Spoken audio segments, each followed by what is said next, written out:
আমি ভাইকে উদ্দেশ্য করে কিছু কথা বলছি। সেই কথাগুলো হচ্ছে যে আপনি কি স্ব ইচ্ছায় ইসলাম ধর্ম গ্রহণ করতে চান? স্বেচ্ছায় সজ্ঞানে আমি ইসলাম ধর্ম গ্রহণ করছি। আপনি কি ইসলাম ধর্ম গ্রহণ করার জন্য কেউ বল প্রয়োগ করতেছে? না। আপনি কি কেউ চাপ দিচ্ছে ইসলাম ধর্ম গ্রহণ করার জন্য, অথবা টাকা পয়সার প্রভাবনে আপনি ইসলাম ধর্ম গ্রহণ করতেছেন? আপনি সজ্ঞানে স্ব ইচ্ছায় নিজের ইচ্ছায় বুঝে শুনে এবং নিজে যে ধর্মে ছিলেন সেই ধর্মে ভুলের পথে ছিলেন, এজন্য আপনি হিন্দু ধর্ম থেকে ইসলাম ধর্ম গ্রহণ করতেছেন। আমার কথার সাথে আপনি একমত?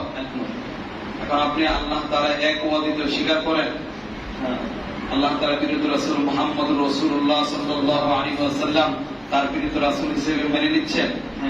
আমার সাথে সাথে বাক্যগুলো পড়েন। আশহাদু আল্লা ইলাহা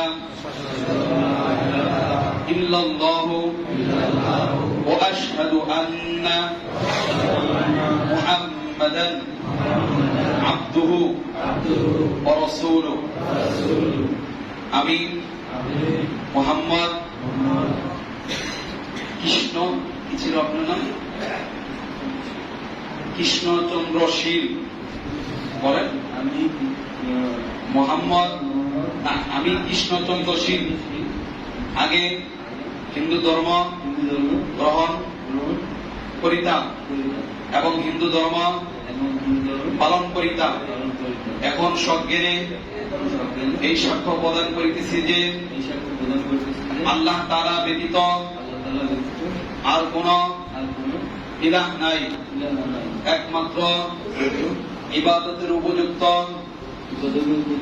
আল্লাহ তাআলা এবং মুহাম্মদ রাসূলুল্লাহ সাল্লাল্লাহু আলাইহি ওয়াসাল্লাম আল্লাহ তাআলার প্রেরিত রাসূল এবং বান্দা। ঠিক আছে।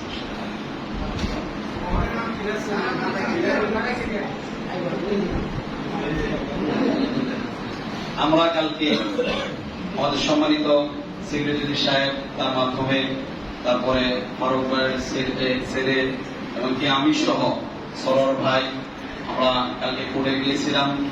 তার সজ্ঞানে স্ব ইচ্ছায় তিনি ইসলাম ধর্ম গ্রহণ করেছেন এবং সেই একটা কোর্টের একটা এফিডেভিট আমরা নিয়ে এসেছি। তিনি সজ্ঞানে সেখানে সাইন করেছেন। তার নাম পূর্বে ছিল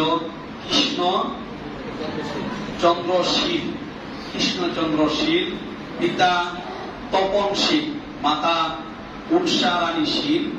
তিনি এখন সজ্ঞানে ইসলাম ধর্ম গ্রহণ করার কারণে ইসলাম ধর্ম গ্রহণ করার পরে তার বর্তমান নাম হচ্ছে আব্দুর রহমান। আল্লাহ তাআলার কাছে সবচেয়ে প্রিয় দুইটা নাম, সেই নাম হচ্ছে আব্দুর রহমান আর আব্দুল্লাহ। তাকে যখন বলা হলো আল্লাহর কাছে দুইটা নাম প্রিয়, তখন বললেন যেহেতু আল্লাহ তাআলাকে আমি স্বীকার করতেছি আল্লাহ এক অদ্বিতীয়, তাহলে সেই হিসেবে আল্লাহর প্রিয় নামটাই আমি রাখবো আব্দুর রহমান। গ্রহণ করেছে আব্দুর রহমান। সুতরাং এখন থেকে আমাদের মাঝে ভাই চলবেন, আমরা তাকে আব্দুর রহমান বলে সম্বোধন করবো। এখন থেকে তিনি আব্দুর রহমান নামে আমরা সবাই প্রসিদ্ধ করে দেব। আর বিশেষ করে আরেকটি ঘোষণা, সেটা হচ্ছে তিনি আমাদের মাঝে চলবেন, তিনি কিন্তু নতুন ধর্মের অবলম্বনকারী, অর্থাৎ নতুন ধর্ম ইসলাম গ্রহণ